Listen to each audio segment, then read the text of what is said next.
Coucou tout le monde, j'espère que vous allez bien. Aujourd'hui, première vidéo facecam parce que à l'heure où je tourne cette vidéo, je suis à une semaine de mon terme.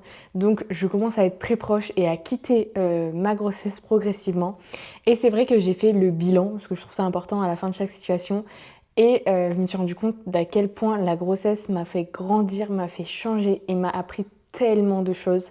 Et c'est pour ça qu'aujourd'hui je voulais le partager avec vous parce qu'on ne se rend pas compte à quel point ça construit, ça déconstruit, ça reconstruit, à quel point ça apporte une grossesse. Donc je voulais faire un petit retour d'expérience parce que je sais qu'on me demande aussi beaucoup comment j'ai vécu ma grossesse, est-ce que tout ce que je montre sur les réseaux c'est vrai, comment ça a été au fond, etc.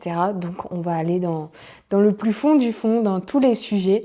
Et puis, on va faire un petit bilan de ces 9 mois magiques. La première chose que m'a appris la grossesse, et je vous en ai déjà parlé, c'est que mon corps peut changer et je peux l'aimer quand même. Je sais que cette phrase peut paraître dure pour certains ou certaines qui m'écoutent, se dire mais attends, c'est dingue d'avoir besoin de la grossesse pour se rendre compte de ça. Mais je vous jure que moi j'en avais besoin parce que le fait de faire, comme je l'avais dit dans une précédente vidéo, beaucoup de muscu, etc. et que mon estime de moi repose limite essentiellement sur mon corps, sur mes performances à la salle, la grossesse ça a été très formateur pour ça. Parce que je ne m'attendais pas à pouvoir aimer un changement de corps que je ne contrôlais pas d'une part. Parce que je pense que si je dois me psychanalyser un petit peu, la muscu, ça me permet d'avoir un contrôle sur mon corps, sur ma vie. Et c'est pour ça que je suis autant à fond dans cette pratique. Mais c'est bien de s'être rendu compte de ça après 5 ans de muscu parce qu'au début, je vous jure que j'étais juste dedans et je me rendais pas forcément compte du pourquoi, du comment. Mais c'est vrai qu'au départ, quand j'ai appris ma grossesse, honnêtement, j'avais peur de plus me reconnaître, de pas aimer mon corps, de dire au revoir à un corps que je retrouverai plus jamais, etc.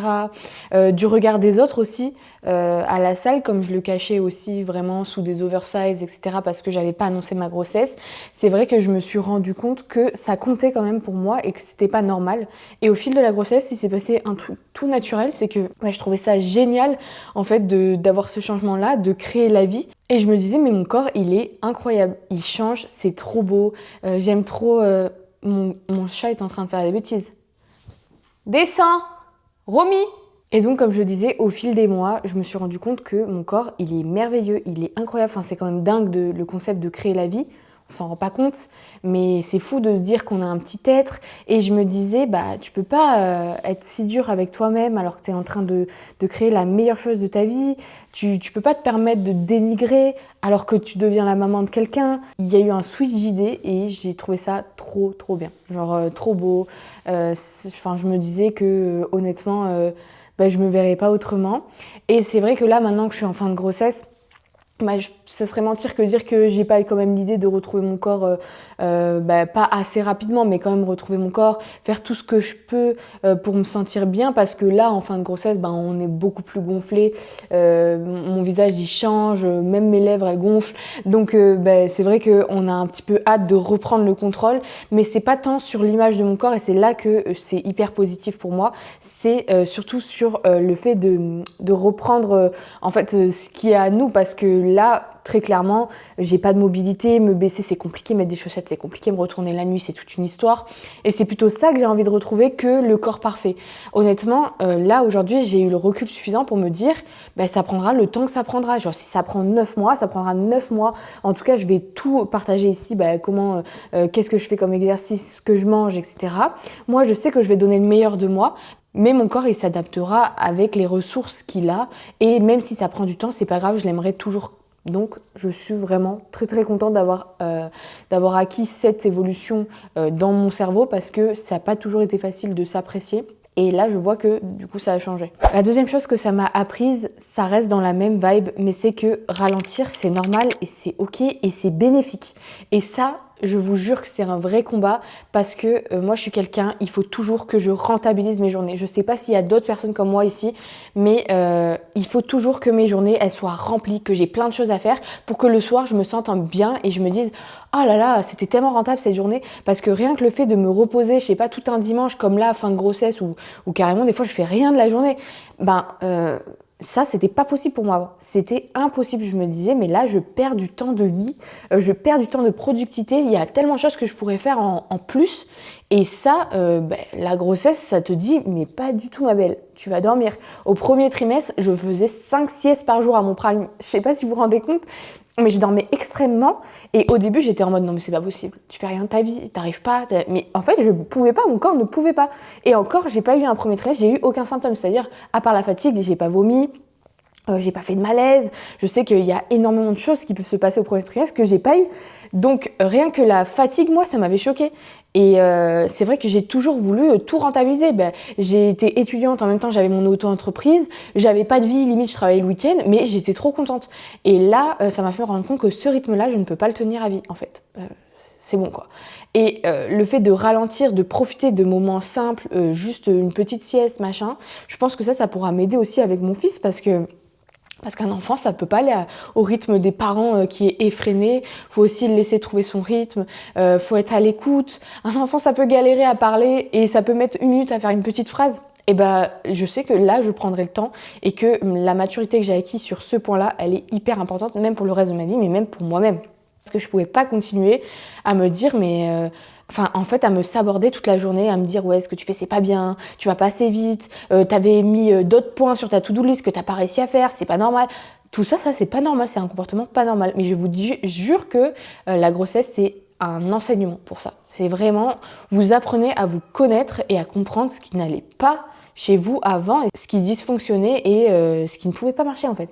Ensuite, la troisième chose que ça m'a appris, c'est que tous les conseils ne sont pas bons à prendre. Alors ça aussi, peut-être que je vais vous paraître hyper naïve, mais moi, j'avais tendance à me dire que la parole des gens était un peu d'or. C'est-à-dire, encore plus s'ils avaient déjà eu l'expérience d'être parents, etc., tout le monde me parlait avec bienveillance et il fallait que j'écoute les conseils. Mais non Pas du tout. Alors sachez que y a des gens qui, oui, ils veulent vraiment être bienveillants, vous aider, vous pouvez prendre ce qu'il y a à prendre, je dis pas qu'il faut écouter personne. Mais il y a des gens, c'est aussi beaucoup de l'ego. En fait, pour eux, leur expérience, c'est tellement le Graal, c'est tellement quelque chose dont ils sont fiers que ils veulent la comparer, mais c'est pas ça en fait. Ils veulent juste vous montrer à quel point eux, ils sont des bons parents, et toi, ce que tu fais, tu vois ce que je veux dire. Donc, c'est un petit peu compliqué au début parce que moi je pensais pas qu'on pouvait stresser une femme enceinte. Dans ma tête, tout le monde sait que c'est un moment où on est vulnérable, donc on fait attention. Mais il y a des conseils pas bienveillants. Quand les personnes ils viennent te dire « Ah mais t'es sûre que t'en as un là ?» en pointant ton ventre comme si t'étais trop grosse ou que c'était inquiétant, tes kilos naissants, etc. Ça c'est pas normal. Ouais, profite hein, parce qu'après tu dormiras plus. Pourquoi stresser les parents comme ça ? On sait pas sur quel enfant on peut tomber. Donc oui, on peut tomber sur des enfants très compliqués, mais on peut tomber aussi sur des enfants faciles. Et ton expérience n'est pas une expérience universelle, Clotilde. Je dis un prénom comme ça, attention qu'aucune Clotilde ne se sente visée, je n'en connais pas. mais non, il faut vraiment faire attention à tout ça parce que ça sert à rien en fait de se stresser, d'appréhender une situation qui n'est pas là. C'est bien de savoir que oui, ça change la vie, que oui, on va sûrement moins dormir, etc. Mais angoisser les gens comme ça gratuitement, non, c'est pas sain, c'est pas bienveillant. Ou alors, moi j'ai eu les... Ouais, ben là, vous allez plus voyager, hein. Qui te dit ça ? À quel moment on peut pas voyager avec un enfant ? Vraiment, tout dépend de l'enfant, encore une fois. Tout dépend du temps après lequel il est né, auquel on va voyager, où on voyage, etc. Mais la vie n'est pas finie et ça sert à rien de stresser les gens. L'enfant, il est dans mon ventre. C'est comme quand tu dis à quelqu'un, ton tatouage, il est moche. Le tatouage, il est sur son bras, il va pas l'enlever. Ou alors, il va pas faire du laser pour toi. Pareil, je ne vais pas enlever mon enfant pour toi. Donc ça sert à rien de me stresser en amont d'une situation qui n'est même pas là. Donc c'est vrai que la grossesse, ça m'a appris à faire le tri. Alors c'est vrai que j'ai fait un gros tri dans mon entourage aussi parce que je suis quelqu'un qui me protège énormément et j'ai du mal à accorder ma confiance. Mais on dit souvent, ouais, vous allez voir, vous allez perdre plein d'amis, etc. Déjà, vous allez vous rendre compte que les gens que vous perdez, c'est pas des amis et c'est pas une grande perte. Mais je trouve que vous allez vous rendre compte encore plus de qui sont les vrais amis. Et ça, c'est important. Parce qu'on tire que le négatif de tout ça, ouais, vous allez perdre des gens et tout. Non, vous allez gagner des relations solides avec les gens qui vont rester, les gens qui vont prendre des nouvelles, les gens qui seront là pour vous. Et c'est ça qui est important. On s'en fout des gens qui partent. Les gens qui partent, ils devaient partir et c'est tout. Moi, je pense qu'il n'y a pas de bonnes personnes, de mauvaises personnes. En tout cas, il n'y a pas de mauvaises personnes pour moi. Il y a juste des personnes qui fitent avec toi à un moment de ta vie et à d'autres, plus du tout. Et du coup, vos chemins se séparent. C'est tout. Donc, pour moi, je m'en fous de retenir qui est parti, qui ne fait plus partie de ma vie. Par contre, je retiens vraiment mes copines qui ont été là de A à Z à me poser des questions, à être là pour moi, à m'envoyer des trucs, à me demander si j'avais besoin de quoi que ce soit, à faire attention à tout ce que je faisais. Ça, c'est 10 fois plus précieux que les gens que vous allez perdre. Et pareil pour la famille. Donc voilà. Ensuite, quatrième chose, j'ai appris que j'avais une chance immense, je le savais déjà, mais d'avoir mon partenaire. En fait, je sais que c'est mon âme sœur, que je l'aime tellement, je peux même pas expliquer à quel point je suis bien avec lui. J'ai l'impression que c'est mon double, il n'y a jamais eu de problème, il y a jamais de communication pas saine, on a toujours beaucoup parlé, on s'est toujours beaucoup écouté. Mais la grossesse, mais ça m'a fait me rendre compte mais d'un autre step, déjà que c'est un copain, c'est un partenaire de vie, mais fantastique, mais ça va être un papa mais merveilleux et je mets ma main à couper, je vous jure qu'il s'est occupé de moi toute ma grossesse et que c'est pour ça que j'ai vécu une bonne grossesse. Je le sais, je n'ai eu aucune charge mentale, je pouvais dormir toute la journée, tout ce qui avait à être fait, c'était fait, même mon travail, puisque on fait aussi un petit peu le même travail, il me proposait de faire des montages à moi, il proposait de regarder si limite il pouvait maximiser l'entraînement de mes élèves, en fait il voulait m'enlever un maximum de poids sur mes épaules. Et ça, je trouve ça incroyable de le faire de soi-même. Alors je sais qu'il y en a qui vont dire bah, c'est la normalité hein, de faire ça en couple. Je sais, on sait pertinemment, mais tout le monde ne le ferait pas. J'ai été accompagnée à chaque rendez-vous médicaux. Il a pris tous les choix du bébé comme à cœur en fait. Il m'a aidé à choisir la chambre. Et on a tout créé ensemble. J'ai l'impression que ça nous a vraiment construit et je me suis rendu compte que honnêtement, j'ai trop de chance de l'avoir dans ma vie. Je le savais déjà, mais là, c'est un autre step parce qu'on ne sait jamais comment sont les gens à des périodes bien précises. On ne sait pas comment on va être en postpartum, etc. Mais j'ai full confiance parce que je sais qu'on va beaucoup parler et qu'on va beaucoup s'écouter et que déjà, la grossesse, ça nous a beaucoup appris sur nous. Donc ça, c'est vraiment un point incroyable et c'est pour ça que je vous conseille toujours de communiquer, de jamais être dans l'invective, vraiment de vous poser avec les personnes, de comprendre ses attentes. Nous, on a beaucoup parlé. Alors certes, il a été beaucoup autour de moi, mais j'ai beaucoup cherché à savoir ce qu'il ressentait. Est-ce qu'il se sent bien? Est-ce qu'il est stressé? Est-ce qu'il a du poids sur les épaules aussi que je pourrais enlever? Et je pense que c'est ça qui fait que notre couple, il avance et que ça marche toujours. Et je pense que c'est pour ça qu'on passera aussi un bon postpartum parce qu'on se comprendra les deux et qu'on fera tout pour alléger l'autre. Puis un des derniers points, c'est que je me suis rendu compte que j'étais bien plus forte que ce que je pensais. De par aussi mon activité physique, je pensais pas pouvoir aller à la salle jusqu'à la fin comme là.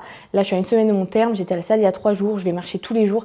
Je pensais pas que mon corps pouvait être si fort, mais je sais que c'est pas que mon corps, c'est aussi mon mental. Je suis pas motivée à aller à la salle, j'ai absolument pas envie d'y aller des fois, mais j'y vais parce que c'est question de discipline, que je sais que c'est bon pour moi, qu'aussi c'est question de bien-être. Mais ça, c'est une force de caractère que je pensais pas avoir jusqu'au bout, honnêtement, et je jette la pierre à personne. C'est-à-dire que si vous êtes fatigué, vous voyez cette vidéo, ne culpabilisez pas, vous n'êtes pas obligé d'y aller. Mais chez moi, en tout cas, je pensais pas que je pourrais autant me booster. Par exemple, le fait là de continuer à travailler, à monter mes vidéos, à avoir commencé ma chaîne YouTube à 1 mois de mon terme, faire tout le montage, et en même temps, j'ai la diète de mes suivis. J'essaye d'être là pour tout le monde, pour qu'elles se sentent bien, pour que si je m'absente là 1 semaine en postpartum, qu'elles se sentent pas délaissées. Ça, honnêtement, je suis fière de moi parce que je me dis que j'ai bâti un truc et j'ai réussi à avancer malgré la fatigue, mais de manière saine. C'est-à-dire, c'est ce que je vous disais tout à l'heure, j'ai appris à ralentir, etc. Mais j'ai appris à optimiser mon temps et ce qui m'a permis d'aller sur la durée. Par exemple, j'ai baissé drastiquement mes séances de sport, je suis passée de 6 à 3. J'ai baissé mes horaires de travail, je travaille plus toute la journée, je travaille une matinée et en fait je me rends compte que comme ça je fais beaucoup plus de choses que ce que je faisais avant parce que je m'écoute, parce que c'est sain et que avant juste pour travailler j'allais me foutre devant mon ordi et ouvrir des mails, des trucs qui servent à rien parce que j'avais rien à faire, mais pour moi c'était pas productif de prendre du temps pour moi et de faire autre chose qu'être devant mon ordi parce que sinon c'était pas une vraie journée de travail. Ça je me suis rendu compte, c'est pas normal en fait. C'est dingue, tu vois. Là quand j'ai le recul sur la chose, je me dis, mais en fait, c'était ridicule. C'était vraiment remplir sa journée pour rien, alors qu'on peut être forte, on peut faire des choses et en optimisant sa santé mentale, en optimisant sa fatigue, en s'écoutant. Donc ça, c'est vraiment le mot d'ordre. Donc je pense que vous l'avez remarqué, mais cette grossesse, ça a vraiment été le calme dont j'avais besoin, le fait d'être plus douce avec moi-même. Je suis pas quelqu'un qui me sauce, je suis pas quelqu'un qui ait la plus grande confiance en moi, voire j'en ai pas eu pendant vraiment longtemps. Mais la grossesse, ça m'a fait me rendre compte d'aussi relever quand je fais quelque chose de bien. Et ça, c'est important au quotidien, en fait. Donc voilà, on peut dire que ces 9 mois, ils m'ont énormément appris. Mais ce que je retiens le plus, c'est que ça m'a appris à m'aimer. Et je pensais pas que j'avais besoin de ça. Et je pensais m'aimer, en fait. C'est ça le truc. C'est que j'avais pas conscience que je me rabaissais toute la journée. Je pensais voilà, je savais que j'avais pas une méga confiance en moi, mais je pensais pas non plus être un petit peu comme ma pire ennemie, être dès que je fais quelque chose de bien, je le relève pas, mais quand je fais quelque chose de pas bien, je m'enfonce encore plus. Là, ça m'a vraiment appris à me rendre compte que je fais des choses bien et qu'il faut que je m'écoute plus souvent, que je me fasse confiance, parce que même le fait, vous voyez, de pas écouter forcément tous les conseils, etc., ça, c'était très dur pour moi avant. J'avais besoin d'une figure, j'avais besoin de conseils, etc., d'être entourée parce que je me disais, moi, toute seule, je pourrais pas avoir les ressources pour comprendre certaines choses, etc. Et le fait de me faire confiance et de me dire, ce conseil, le prends pas. Celui-là, il est trop cool. Mais ça, c'est vraiment un step que je pensais pas acquérir dans ma vie. Donc je suis vraiment contente et je sais que peut-être là, des femmes enceintes me regardent et que ça résonne en vous. Mais s'il y a des femmes, même pas enceintes, qui me regardent et qui se reconnaissent dans ce que je dis, vous n'avez pas besoin d'attendre d'être enceinte pour évoluer là-dessus et pour travailler sur ces choses-là. C'est vraiment hyper important de faire le point et de comprendre ce qui peut ne pas marcher chez nous, ou du moins pas marcher sur du long terme. Vous voyez, le truc de productivité, moi je pensais que ça marcherait tout le temps. Mais non, en fait, on se fatigue à faire ça. Donc, si vous vivez une grossesse ou non, si vous aviez besoin d'entendre ça, je suis trop heureuse. Et sachez que votre ressenti prime surtout. Votre ressenti est valable, votre personne est valable. Voilà, la vie, c'est aussi comprendre des choses comme ça quand il nous arrive des changements. Moi, ça a été la grossesse, mais ça peut être une rupture, ça peut être plein de choses qui provoquent quelque chose comme ça en nous. Et c'est important d'accepter ce changement, de prendre les nouvelles choses quand on a besoin d'évoluer, parce qu'on ne reste jamais la même personne, en fait, tout simplement. Donc voilà, petite vidéo un petit peu séquence émotion. Je ne sais pas comment j'ai fait pour pas pleurer, parce que là, je vous dis, fin de grossesse, je pleure absolument pour tout, c'est terrible. Mais voilà, je pense que c'est important de revenir là-dessus et d'avoir vos retours aussi. N'hésitez pas à dire dans les commentaires ce que vous, la grossesse, ça vous a apporté, si vous comprenez certains trucs. Voilà, donc merci beaucoup de m'avoir écouté. Je vous fais des gros bisous et on se retrouvera la semaine prochaine pour une nouvelle vidéo. J'ai filmé tous les jours depuis une semaine, donc c'est un peu les derniers jours avant mon accouchement. Vraiment, j'ai tout vlogué. On voit ce que je vis aussi, comment les symptômes changent, comment mon corps change, comment ma fatigue change au fil du temps. Je pense que ça peut aider certaines personnes de se rendre compte comment on est en fin de grossesse, ce qu'on peut mettre en place et ce qu'on peut plus mettre en place. Donc voilà, j'ai décidé de tout filmer, de tout vloguer. Et ça sortira quand bébé pointera le bout de son nez. Parce que je pensais pas non plus aller jusqu'au bout du bout comme ça. Mais voilà, il se fait une petite beauté dans le ventre, il se fait désirer. Et il a bien raison. Écoutez, si on doit aller jusqu'au bout, on ira jusqu'au bout, même avec la fatigue.